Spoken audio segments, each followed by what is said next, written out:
Oui, Jean-Luc Weber, vous m'avez invité donc pour que je parle de moi, que je dise qui je suis, je ne sais pas. Je suis moi, j'écris, je suis actuellement parce que je suis retraité, j'écris des livres et j'écris des livres parce que ma vie a toujours été un peu un voyage dans l'imaginaire qui au départ était dans la médecine, ensuite a été justement dans les livres, et c'est ce qui m'a amené maintenant à en écrire. Alors j'écris des choses sur la société et je le voile dans des romans policiers.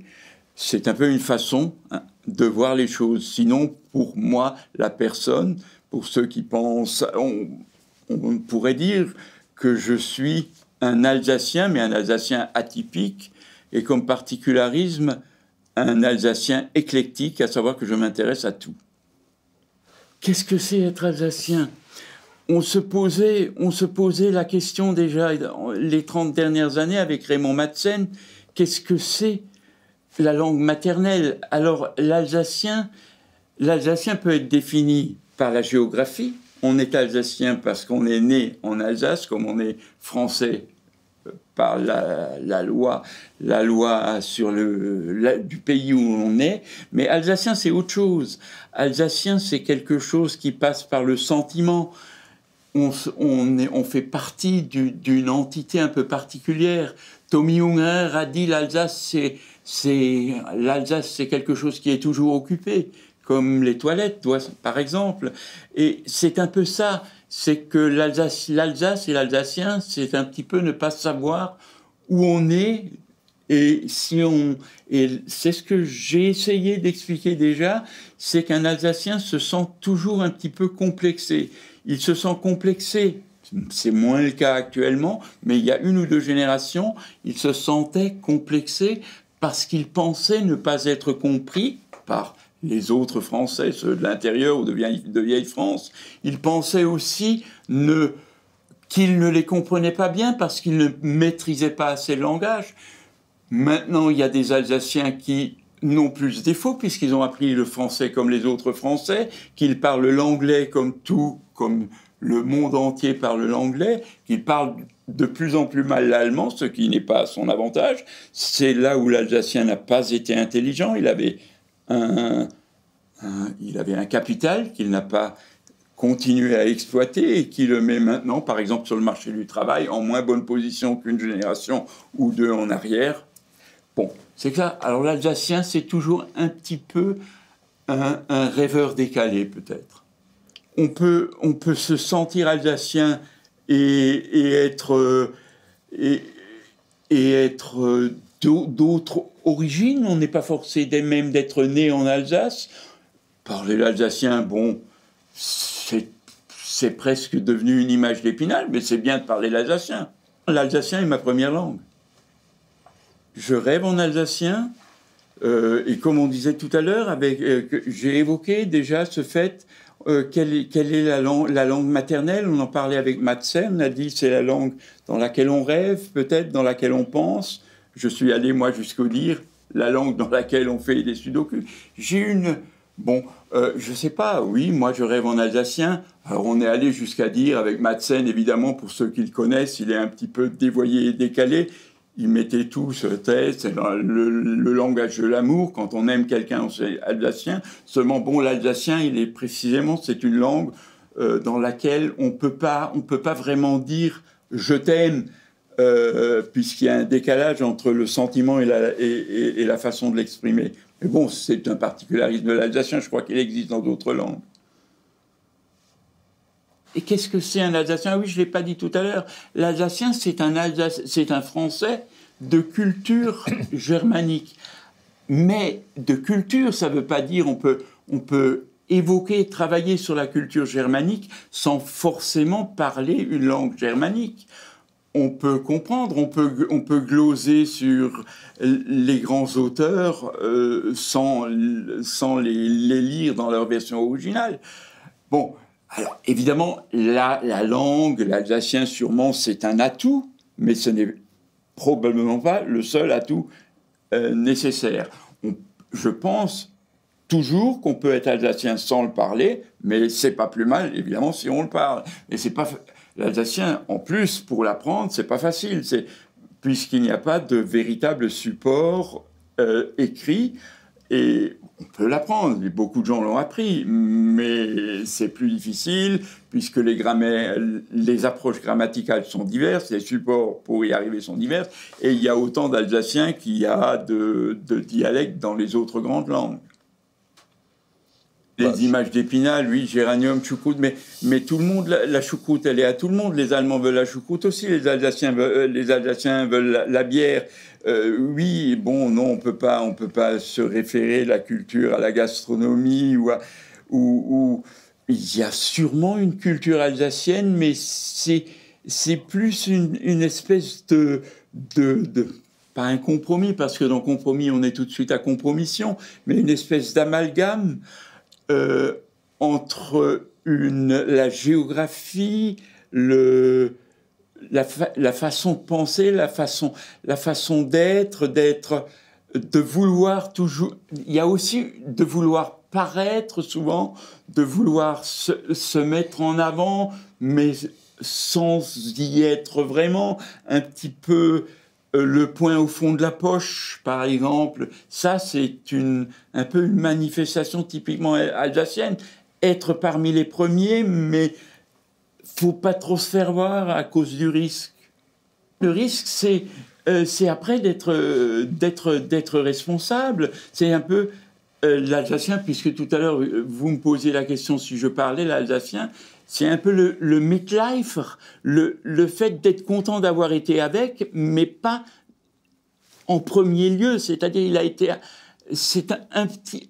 l'Alsacien, c'est un petit peu un malgré nous de naissance. Il y a un suiveur qui suit volontiers, puis un suiveur qui suit parce qu'il suit par intelligence, puis ensuite il y a le suiveur qui suit par soumission. Après, il y a interprété. C'est aussi pour par un suiveur, oui. Il n'y a pas une littérature alsacienne, il y en a plusieurs. Il y a de la littérature alsacienne en alsacien, il y en a en allemand et il y en a en français. Est-ce que c'est la même ? Je ne suis probablement pas assez savant pour pouvoir le dire. Mais c'est justement la difficulté de l'approche ou le dilemme quand on est devant un Alsacien. C'est Germain Müller qui, par la voix de Désiré Robert Breisach, dit dans un sketch quelque part, c'est un vrai problème alsacien. Il y a des polars qui se passent en Alsace, des polars... On revient vers la langue. Des polars vraiment alsaciens, il faudrait les écrire en alsacien. Et là se pose un problème presque économique, je dirais. Les écrire, c'est une chose, mais qui c'est qui va les lire ? Et pour déjà écrire en quel alsacien, et alors, et je crois qu'il n'y a pas de vrais polars alsaciens. Il y a une série de polars qui ont des auteurs alsaciens, comme par exemple les polars des éditions du Basberg.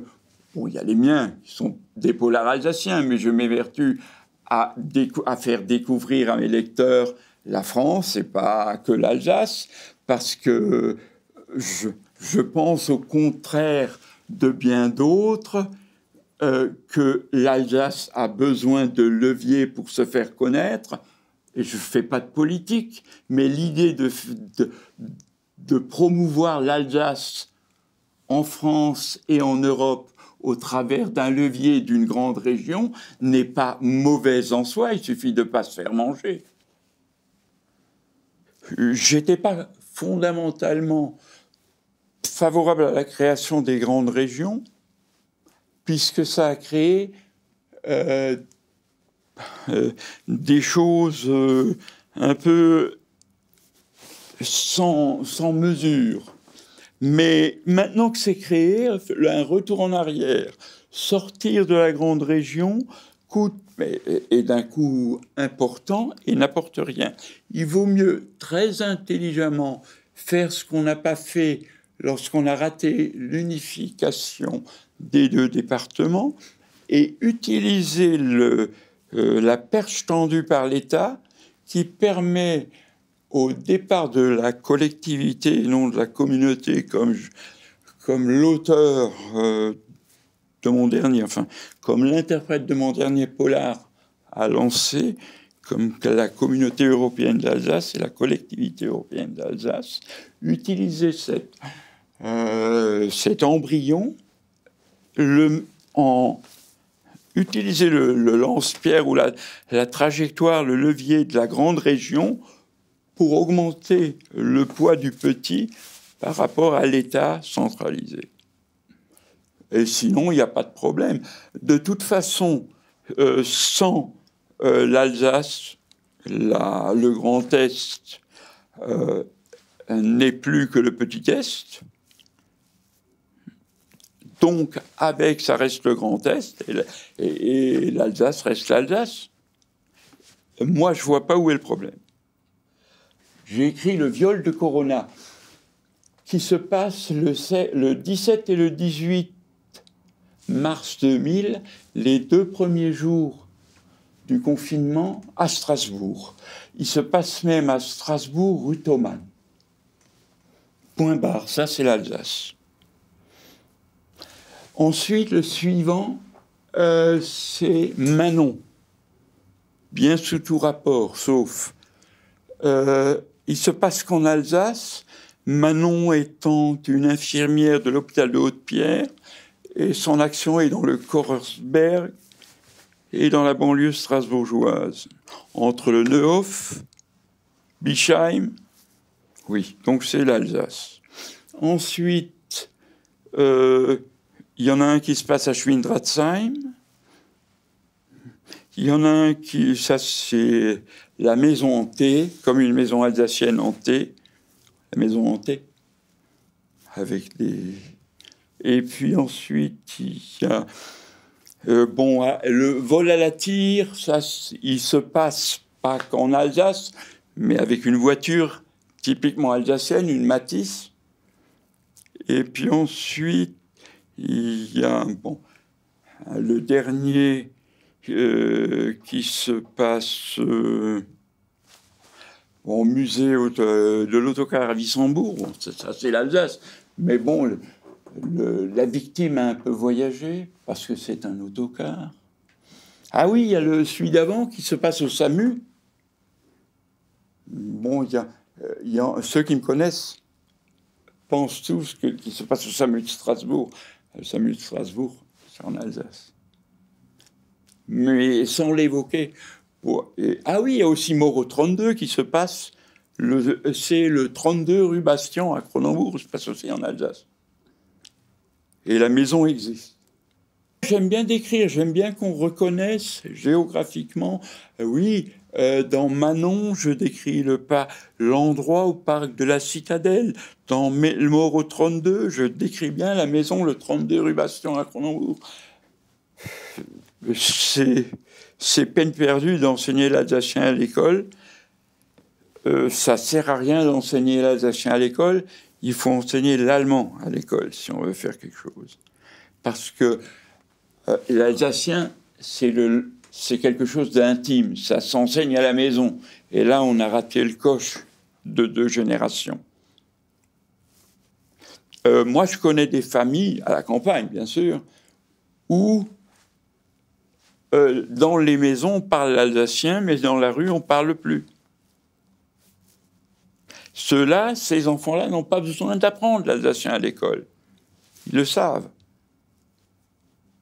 En ville, il y a quasiment, je pense, ça doit être négligeable.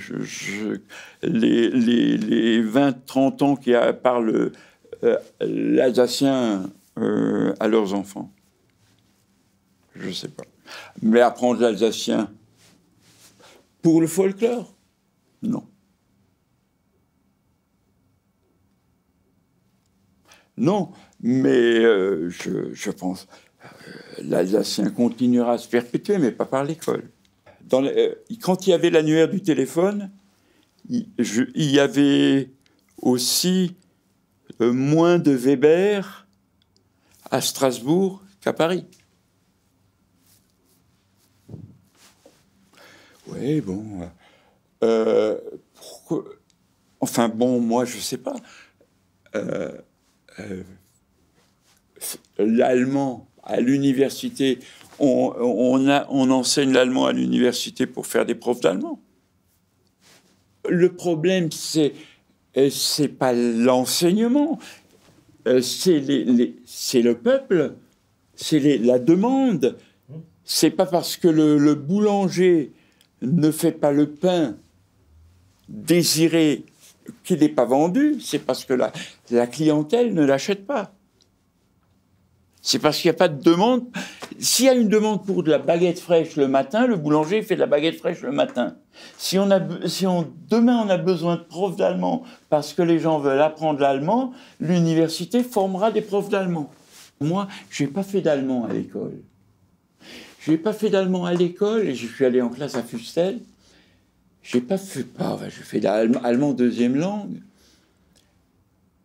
Parce que mon père disait, et lui, il était parfaitement bilingue. Il avait le bac, il avait l'abitur et il avait le bac. Il avait été obligé de le refaire après la guerre. Il a dit, l'allemand, on l'a assez entendu. Et pourtant, à la maison, on parlait l'alsacien. Bon, c'est une autre génération. Je n'ai donc pas fait d'allemand directement beaucoup à l'école. Je parlais l'alsacien. Je n'ai pas fait d'études d'allemand. Et aujourd'hui, j'écris aussi, quasiment aussi bien l'allemand que le français. Je parle l'alsacien, donc c'est pas lié. Je n'ai pas fait d'études en allemand. Bon, et puis, je l'ai évoqué tout à l'heure, c'est une, entre guillemets, il ne faut pas dire le mot, c'est une bêtise de ne pas apprendre aux générations futures l'allemand. Mais ce n'est pas l'alsacien qu'il faut leur apprendre, c'est l'allemand, à cause du marché du travail. Moi, j'habite vraiment en zone frontalière, et on voit quand même que les gens... pourquoi la richesse des villages du nord de l'Alsace, de l'est de l'Alsace, et quand même, elle vient quand même des emplois en Allemagne. Et on se place mieux sur le marché du travail allemand, bon, peut-être moins au niveau des ouvriers, mais dans les cadres et les cadres supérieurs, quand on parle l'allemand d'un bon niveau. Évidemment, aussi l'anglais, oui. C'est plus facile pour un Alsacien, l'Alsacien étant précisément ce Français qui se veut français, fondamentalement, à part quelques exceptions, et qui est quand même de culture, pas allemande, mais germanique. Donc il a une tête, une conformation mentale germanique. Donc il a plus de facilité pour comprendre, parce que la traduction, c'est pas juste traduire, la traduction c'est aussi interpréter. C'est pour ça que c'est plus facile, ou que un Alsacien qui maîtrise bien l'allemand et qui maîtrise bien le français est un meilleur interprète ou traducteur. L'Alsace devrait en fait davantage croire en elle-même et pas y aller toujours avec une espèce de retenue et presque de peur de se mouiller. Les Alsaciens ont une espèce de complexe d'infériorité. Je crois que j'ai déjà évoqué un complexe d'infériorité au niveau de l'expression, puis ensuite, à l'égard des Français, au niveau de l'expression, puis ensuite au niveau de la compréhension, quand ça revient en retour. C'est pareil au niveau de l'allemand. Mais je crois que c'est pas seulement dans les langues, c'est aussi dans la tête. Parce on a effectivement, politiquement, et peut-être aussi culturellement, on n'a pas toujours facilité la tâche aux Alsaciens. Donc, les Alsaciens, ils devraient déjà se prendre en main, ne pas avoir peur, et ensuite éviter les combats de chapelle entre ceux du bas et ceux du haut. Par exemple, ça c'est déjà quelque chose, parler d'une seule voix, Et alors là, on pourrait bien utiliser un coup l'avantage des technologies actuelles, plutôt que de se battre de savoir quelle est la plus belle ville ou la ville la plus représentative de l'Alsace. Je dirais que les Strasbourgeois acceptent enfin que le chef-lieu soit à Mulhouse ou à Colmar. Hein, moi, je n'ai rien contre. Tout se passant sur le net, il est peu probable que ça change grand-chose et que ça déplace la cathédrale. Et alors, quand on sera tous ensemble, on sera encore plus fort. Et alors, on se fait encore plus voir. Alors, il faut se tabler sur tout ce qui est positif. Un peu images, les images traditionnelles. Et puis, il faut montrer qu'il y a aussi de l'innovation, parce qu'il faut aller de l'avant. L'Alsace du 21e siècle, c'est pas l'Alsace du 19e. Mais bon. Et après, peut-être, oui, on reparlera ou on redéveloppera là aussi l'alsacien.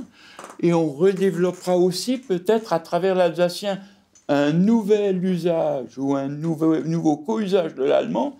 Parce que, quand on regarde la Bretagne, par exemple, quand j'étais gamin, on allait beaucoup avec mes parents en vacances en Bretagne. Personne ne parlait le breton en Bretagne. L'invention d'écrire Roazhon à l'entrée de la Bretagne, aux portes de Rennes, elle est venue plus tard. Personne n'a jamais parlé le breton à Rennes.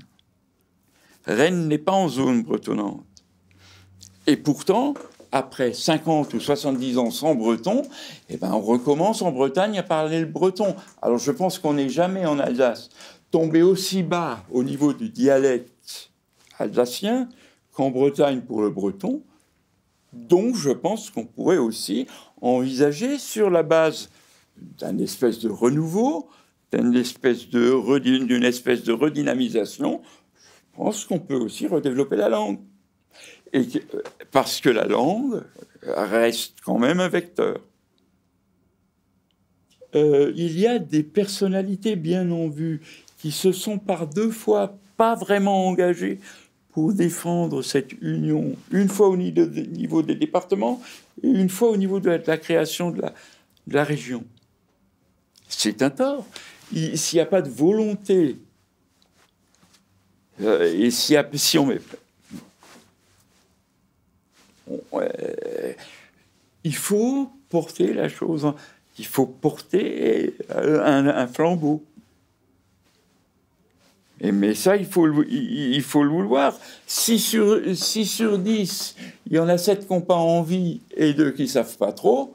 Et si on a 1 sur 10 pour remporter la palme, ça c'est le problème des Alsaciens. Il y a beaucoup d'indécis. C'est peut-être ça un des caractères de l'Alsace et des Alsaciens.